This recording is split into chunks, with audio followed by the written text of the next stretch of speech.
Welcome everyone. This is the GOATcast podcast. I know this is a different view. I'm usually behind the camera, not in front of it, but today we're going back to the roots of the GOATcast podcast, which is podcasting. So we're going to do this live, free form kind of just conversation, and we're just going to talk about some sports and some other media. I'm gonna get right into it. We're basically going to go over the new morning sports media, which consists of the top two. We're going to talk about the revamped Undisputed as well as the revamped First Take. My feelings on that, how it's going. I'm hearing different stories about the ratings for those shows, but we're going to talk about how the fits are with the people that are on there. Also going to speak on load management and the new rules, and will this help? Will this hurt?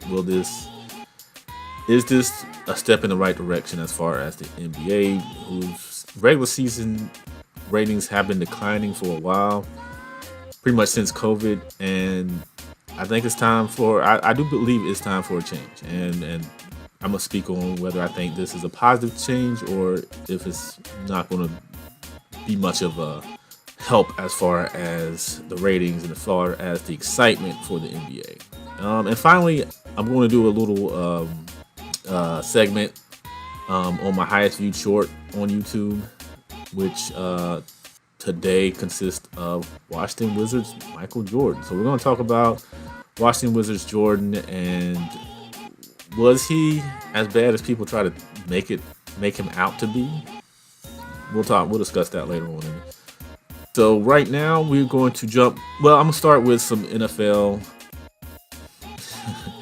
I'm not a big NFL analyst, if you want to say that. I watch it, but I don't know every single player on the team. I don't know this stat, that stat. But what I do know is my Carolina Panthers are terrible. 0-3. I knew this was coming. We have a rookie quarterback. We have a new coach. We're in the rebuild season, so I got glimpses of hope last night when they played the Seattle Seahawks, but no go. So yeah, that's my team, the Carolina Panthers, and they are 0-3 and they stink. Well, Bryce Young, we'll see. He's a small quarterback, but maybe he'll bulk up next season, or maybe getting used to the grind of the NFL will catch up and he'll be able to adjust. But we'll see. If you're a Cowboys fan, y'all got a little too comfortable. And y'all got smacked by a team that nobody expected y'all to lose to.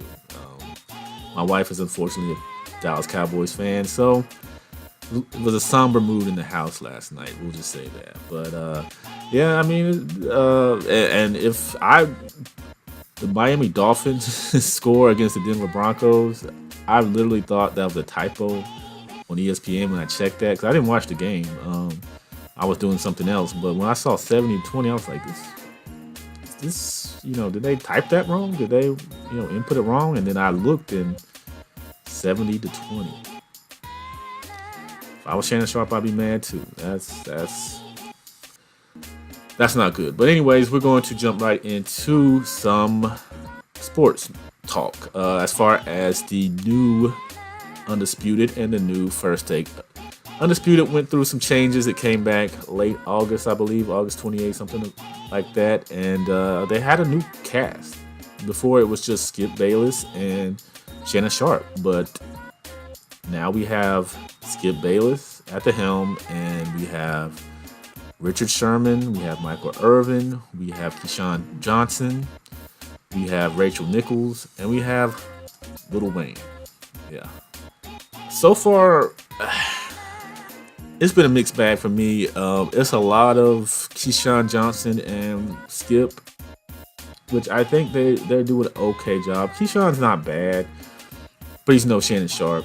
He tries to argue, but he just takes a bold view and then he just sticks with it. He doesn't even he won't budge, is what I'm going to say. And that's okay. Michael Irvin, he's a little erratic with his conversation, but I think he's fine in that role. I think I like the fact that you kind of rotate guys out and in. It does help in some ways. You do get tired of the same format, the same two guys talking every day. You can't. You can be successful, but I think that you need something fresh on a daily basis. If you're going to do a show every day, having the same two people, it does get monotonous. I mean, unless there's a big happening in a sports game or it's a major time during a sports season, it's really hard to want to rush and watch the same guys over and over again. That's just my opinion. Even when it was Skip and Stephen A. and Max Kellerman, I thought they were good together in all those situations, but it wasn't must see. And now, with the new formats, I think it's more watchable in the sense that you get a variety of different views. And it started with First Take when they would bring in a different panel almost weekly or every day. So, and I thought that was, and you bring in guys that were specific to that sport. Say they brought in NBA players when they talk about the NBA, NFL players, or analysts when they talk about the NFL. So that makes sense, and that does bring what I feel like is a better. It's not always more entertaining, but you get better insight when you have guys that have actually done the sport or have been a part of organizations and a part of these associations. So that's Undisputed and First Take with Stephen A. and Shannon Sharpe. I was one of the few people that said this was not going to work because they are, to me, they're not too much alike, but they are very similar in the way they present themselves. They're very loud and outspoken, and when you have two guys of that nature, I think it just brings too much chaos. It made it more entertaining when you have a reserve guy like Skip Bayless up against a guy like Shannon Sharpe that's a little more animated. It made that opposites attract kind of situation. But here, I'm actually surprised that they do work pretty well together. And I'm glad that they do it in doses. He's only on there, I believe, Monday and Tuesdays. And that's during the NFL season. I would like to see or hear his. I do like his NBA and his basketball commentary for the most part. Sometimes you can tell it sounds a little rehearsed or scripted, especially when it's outside of the NBA, like some of the college basketball stuff. I can tell. I don't think Shannon's a real college basketball enthusiast, but I think I do like some of his NBA takes. He's, his LeBron crush is entertaining for the most part, especially when you have somebody as adamant about the GOAT debate as Stephen A. and even Skip Bayless. That's when Skip would kind of get out of his kind of stoic demeanor, is when that debate came up, or even the Tom Brady. Of course, that was probably what caused the rift. And there's still things coming out about Skip and Shannon's relationship and how that went. But overall, I think First Take is making the right moves, and I think that they work. Like I said, in doses, those two work, and it's been entertaining. The only downside I can see is they kind of agree a lot, which when you're doing debate shows or shows of that nature, you want the contrast. That's what makes it good. Is you hearing two sides of two different opinions coming together and kind of battling it out. So if everybody agrees, it's just kind of like, well, next topic, because you don't really get a whole lot of extra fluff when it comes to that. But all in all, I think, and I hear their numbers are doing pretty well. I believe they're doing better than Undisputed, which I'm not surprised by, because Shannon Sharpe is bringing his fan base over to ESPN, and Stephen A. has. I didn't watch First Take after Max Kellerman was let go or moved, just because I didn't like the way it was done. But I would watch here and there, especially during the NBA season, to see what Stephen A. and some of his panelists had to say. But now I'm watching it a little more frequently now. So I think that both shows have made improvements. Both shows have done things to make the show a little more watchable. I think Skip's going to have a tougher time because he has so many personalities to deal with, and he is not the most aggressive host when it comes to that. He kind of, when he has these kind of guys, he kind of sits back, especially now that he's kind of outnumbered. But I think they're kind of work out the kinks. You know, him and Keyshawn do well, I think, and Richard Sherman so far has been pretty laid back and pretty cool with everything. He hasn't gone too far. Of course, Michael Irvin, but Michael Irvin's going to be Michael Irvin. So you're going to get a little bit of a little craziness in there from time to time. But overall, I think the morning sports media is working well, and I hope that they continue. Like I said, I'm very much looking forward to when the NBA season starts. Hopefully, we'll get some interaction between Stephen A. and Shannon, and of course Skip and his fellow panelist. But real quick, I'm gonna play some. I'm really looking forward to more of the GOAT debate between Shannon and Stephen A. But let's play a clip of Stephen A. basically destroying Shannon on this topic.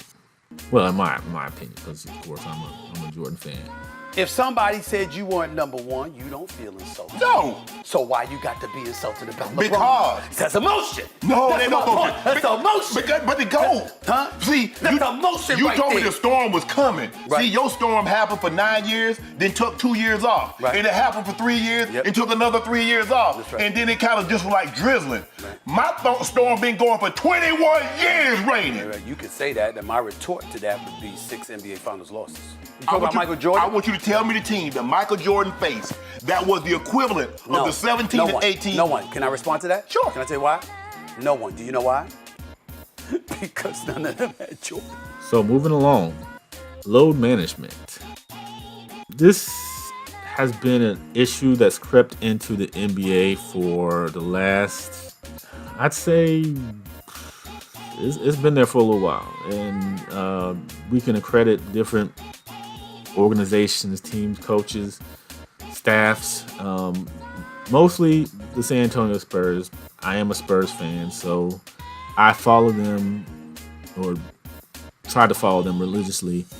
And we remember Tim Duncan sitting out games, especially back-to-backs. Tony Parker, Manu Ginobili, sometimes he sit all three. I've seen him sit almost the entire starting five. Danny Green, back when they were playing some beautiful basketball. So it's a trend that started way back but wasn't fully embraced until later on. And teams have been embracing it more and more. And I'm not sure if it's because we put so much emphasis on the postseason, or because players are just the current era of NBA play is just so intense, I guess you could say, that they feel the need that these high-paid players and these agents want these guys healthy so they can earn the max monies. So in doing so, they have to look after themselves and their health in the process. But therein lies the problem, that when you're arresting these guys, especially on road trips and things of that nature, you're taking away from the fan. And the fan, for any sport, for any entertainment, is your number one. That is what you're there for. That's who's, truthfully, in all honesty, that's who's paying your paychecks. If you're taken away from the customer, then you start losing that customer and you start losing money. And for being a global multi-billion-dollar corporation that is the association, the NBA, you want all the positive press you can get because you want to continue to expand. And if players are not playing especially star player, it is a star-driven league. I mean, you can't deny that. I mean, people don't watch the NBA the way they watch college basketball. You watch college basketball because you enjoy the game. Most people that watch enjoy the game because it's not heavily star-driven. It is more of a team-based approach to the game, and you watch because you're rooting for that team, or you enjoy that team, or you just enjoy basketball because, truth be told, college basketball is much more fundamentally sound to me than the NBA, which is more you kind of play through your players instead of playing through your system for the most part, especially nowadays. But that's a whole nother topic. So when your players aren't playing, and these star players that people come to see aren't playing, then how can I explain that to my son who came to the Coliseum in Charlotte, Spectrum, to see LeBron James, and LeBron James doesn't show up, Anthony Davis doesn't show up, or they're in street clothes? I mean, is it just being in their presence, or do you actually want to see their game? Most want to see them play. They don't want to just see them. I like I said, I'm a big San Antonio Spurs fan. I was a little, even though he was injured, I wanted to see Kawhi Leonard play, but he was injured at the time, injured his hand or something. This was, I forget what season this was, but it's been quite a few years ago. Still, when he was still a San Antonio Spur, but I was at least glad to be able to see Tim Duncan play, Manu Ginobili, Tony Parker, all these guys that I grew up, admiring the game. But if I had Pop sat those guys, I would be really upset because I paid the money, I drove the amount of time I had to get there to watch this game, and to not be able to see those players, that's got to be disheartening to the fans. So luckily the league has stepped in because you got guys sitting the last 10 games because the team realized, hey, we're not gonna make it into the postseason, so we're gonna shut you down. The fans that come to see that, Dame Lillard's not there. So they have put some things in place to make this a little more, make it a little tougher for teams and organizations to just really, really abuse the load management concept. So I'm gonna read off some of the new changes I've got on my screen over here. So if you see me looking over, that's me reading from here. So now, no more than one star player is unavailable for the same game. So case in point, Anthony Davis, LeBron James, both can't sit unless one is legit hurt, but not for rest and not for my stomach hurts. If they're able-bodied to do this, then they will be on the court, or there will be a fine, I believe. Teams must ensure that star players are available for national TV and in-season tournament games. So that's pretty much self-explanatory. If you're able to go, you got to play on your national TV game. That makes sense because networks want eyeballs. We don't want to see the third string team playing huge minutes. We want to see LeBron. We want to see KD. We want to see Steph. We don't want to see your backups on a national televised game. It's just that's not what we want. Teams must maintain a balance between the number of one-game absences for a star player in home games and road games, with a preference for those absences that happen in home games. So that's another self-explanatory thing. If you're not going to play, we'd rather you not play during home games because they get to see you all the time rather than missing games on the road, because those people are most likely coming just to see you if you're a star player. Teams must refrain from any long-term shutdown or near shutdown when a star player stops participating in games or plays in a materially reduced role in circumstances affecting the integrity of the game. So that's probably due to Luka. I believe it was Luka and Kyrie being shut down, or one or the other, and then Dame just, like I said, just shutting it down 10 games out makes sense. And then teams must ensure that healthy players resting for a game are present and visible to the fans. So also makes sense. If LeBron's not going to play, at least have him there so fans can witness that player. It is what it is, and it is. I believe that it's necessary to do this because this is a star-driven league. It's not the NFL where you can't even see the players. They're wearing helmets, but you're supporting the team. Here, a lot of fans, surprisingly, and I'm guilty of it myself, are fans of players. So they follow the player, not the team. I have a nephew who is a LeBron fanatic. He's been a Cleveland Cavalier fan. He's been a Miami Heat fan. He's been a Los Angeles Lakers fan. All the while, he could care less about those teams when LeBron is not on their roster. So, when you have fans like that, which are a lot of fans, I'm sure most of you out there have a favorite player that you follow and that you get behind. When you're going to see a game, you want to see him. Or if you're watching a national televised game, you want to see that player play. That's the reason you're watching, because you want to see that player. I think this is a move in the right direction. There will be fines handed out if teams do not abide by these new rules. That's always the the big kicker is nobody wants to throw money away. Even though these guys are billionaires and millionaires and multi-billionaires and multi-millionaires, these owners, they still don't want to dish out hundreds of thousands of dollars just because of whatever. Just because player is crying about they want to sit out. I think we'll see a change. I think we'll start seeing a change. And I hope it stays that way. And I hope that it achieves what it needs to achieve. And also to qualify for certain league honors like MVP, All-Star, All-NBA teams, all of that, which for a lot of players, if they don't make that, or if they make that, there are incentives in their contract, so that means more money. So they have to play at least 65 games. I don't think that's harsh. They're not saying like you can only miss 2 games. You got to play 80 games. Missing 17 games that should be on the high end of games missed for most players, especially healthy players.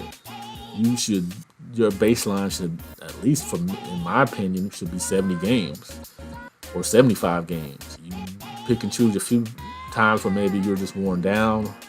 You got a little wear and tear, so you want to make sure you don't exacerbate that. Yeah, the baseline should be, if I was a player, I'm not, but if I was a player, I would say I want to at least play 70 games. And I don't think that's too much to ask, especially with the amount of money being made on that side. But there are some exceptions to the rule.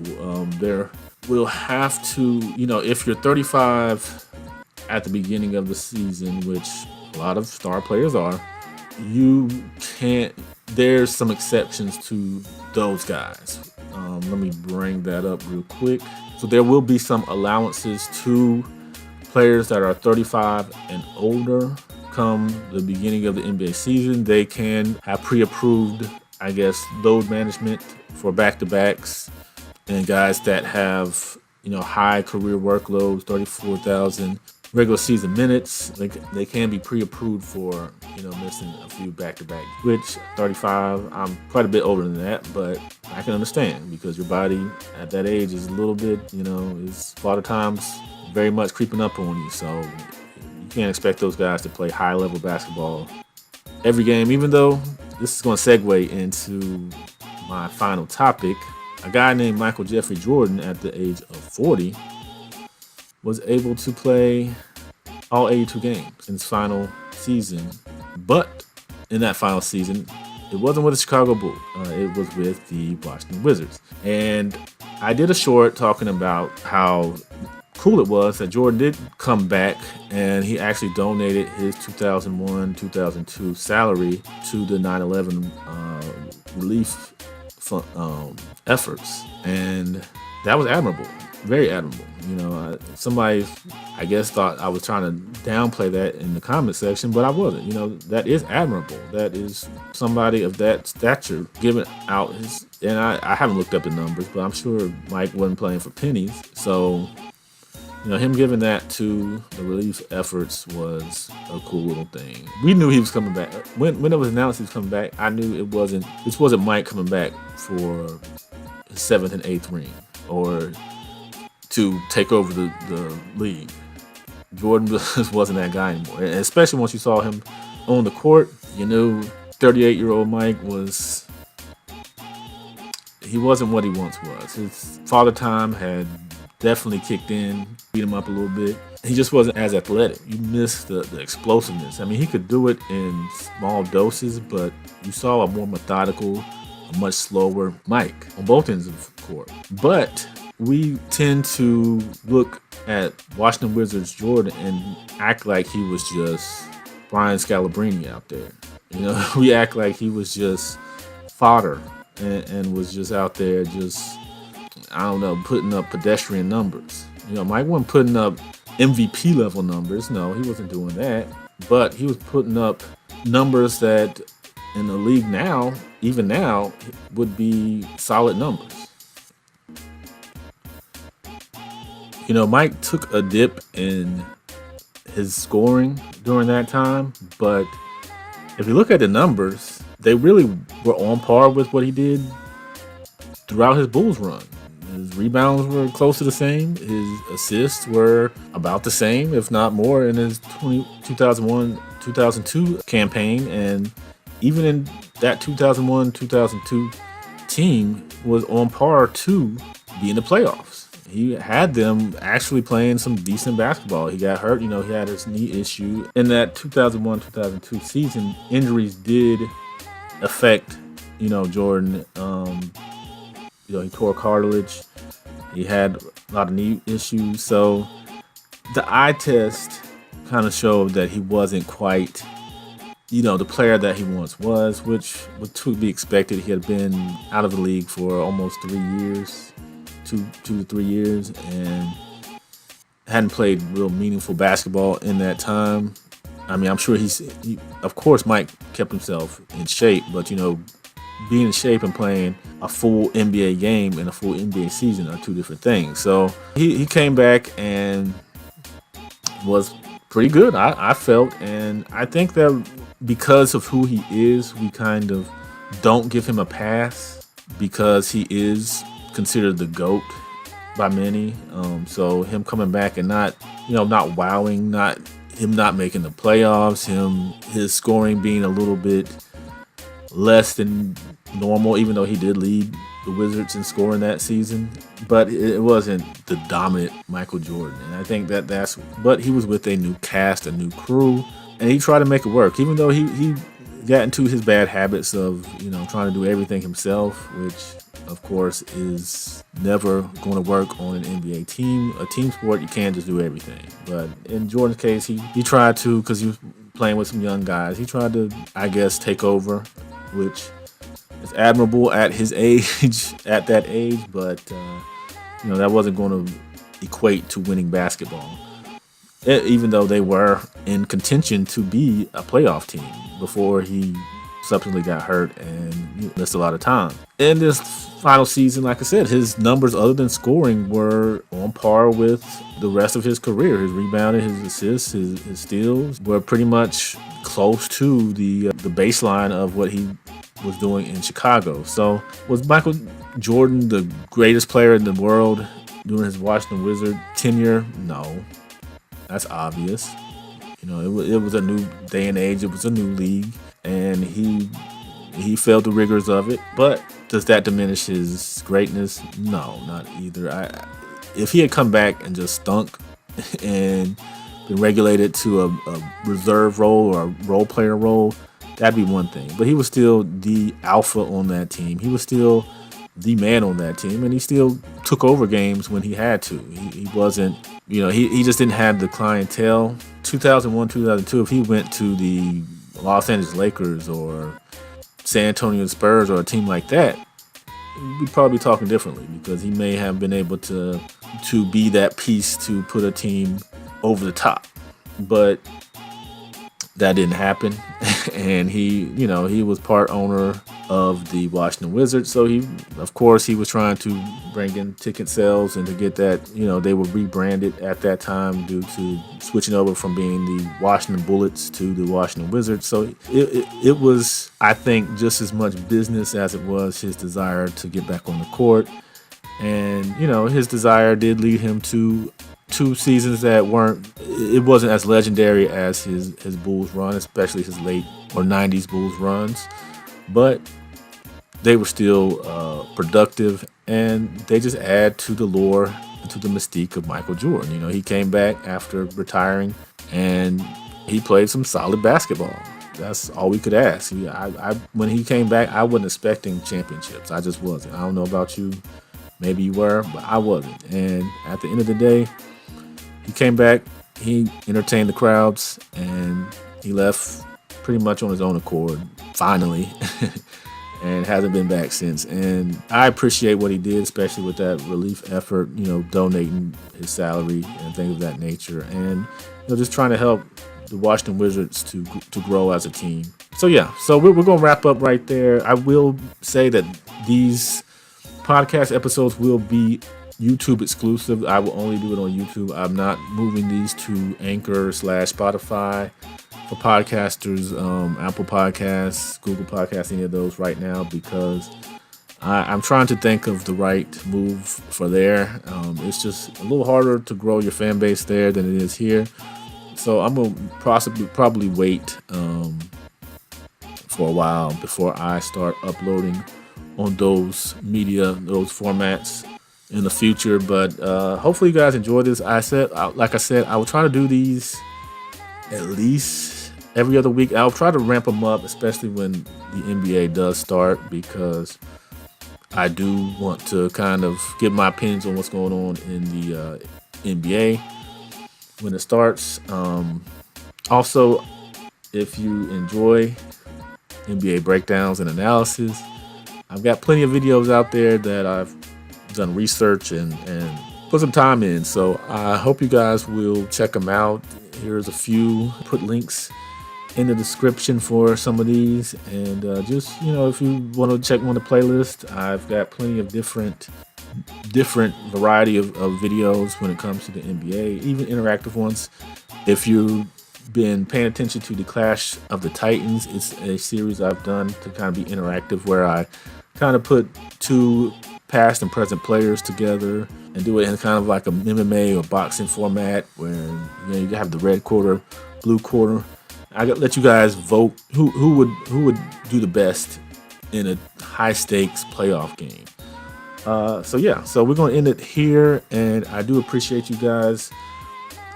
I did not start this YouTube thing to try to grow. Actually, I just did it for fun, and I'm still doing it for fun, but I thank you all for helping me grow throughout this time. And so I'll be back this weekend, actually, with a new video. It's going to return to the series, The GOAT Moments, and we're going to do something a little different from Mike. We're going to talk about some off the court things that made him one of the greatest of all times.